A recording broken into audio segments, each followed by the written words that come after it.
ഞങ്ങളുടെ പാപ്പൻ ഇങ്ങനെയല്ല, ഞങ്ങളുടെ ഡൂഡു ഇങ്ങനെയല്ല, ഞങ്ങൾക്ക് ഞങ്ങളുടെ ആൾക്കാരെ തായോ. അപ്പൊ ഞങ്ങൾ പറഞ്ഞത് നിങ്ങളുടെ ആൾക്കാരെല്ലാം അവിടെ തന്നെ ഉണ്ട്. നിങ്ങൾ ഇതിപ്പം മറ്റേ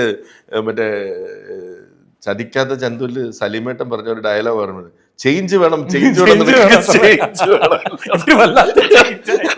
എന്നിട്ട് ചേഞ്ച് തരുമ്പോ ഈ ചേഞ്ച് വേണ്ടെന്ന് പറയുന്നത് ആസ് എ പ്രൊഡക്ഷൻ അങ്ങനെ ഒരു ഇട്ടതിന്റെ ഒരു ഉത്തരം അല്ലെങ്കിൽ റീസൺ എന്താണ്? അല്ല, അങ്ങനെ ഒരു അതാണ്, ഇതൊരു എപ്പിക് ഫാന്റസി ജോണറിലുള്ളതാണ്. ഇതിനകത്ത് വേരിയസ് ടൈം ലൈൻസ് ഉണ്ട്, 2 ടൈം ലൈൻ ഉണ്ട്. ഈ 2 ടൈം ലൈനും തമ്മിലുള്ള ബന്ധം എന്താണെന്നൊക്കെ സിനിമയിൽ കാണണം. ഈ 2 ടൈമിലും ജീവിച്ചിരുന്ന കഥാപാത്രങ്ങളെ ഇതേ ക്യാരക്ടേഴ്സ് തന്നെയാണ്, ഇതേ ആക്ടേഴ്സ് തന്നെയാണ് പ്ലേ ചെയ്യുന്നു എന്നുള്ളതാണ് അതിന്റെ പ്രത്യേകത. 2 ടൈം ലൈൻസിലുള്ളവരും ആയിട്ടൊരു ബന്ധമുണ്ട്. അത് പിന്നെ പുനർജന്മമാണോ അതിന്റെ ഇതാണോ എന്നുള്ളതൊക്കെ എങ്ങനെ വേണമെങ്കിലും അത് അസ്യൂം ചെയ്ത്.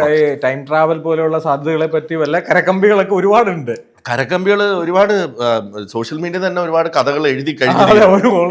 അഭിനയിക്കുന്ന ലാലേട്ടന്റെ നറേഷൻ ഉണ്ടെന്നും നിഖില വിലമന്റെ ഐറ്റം ഡാൻസ് ഉണ്ടെന്നും പിന്നെ ചിലതൊക്കെ സത്യമായിരിക്കാം, ചിലത് പക്ഷെ നമുക്കിത് കാണുമ്പോൾ ഇത് എങ്ങനെ പുറത്തു വരുന്നു എന്നുള്ളത് കൂടെ അറിയണ്ടേ.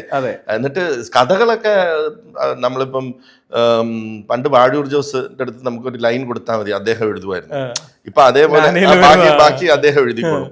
അതേപോലെ തന്നെ ഇപ്പം എഴുതാൻ ഒരുപാട് പേരുണ്ട്.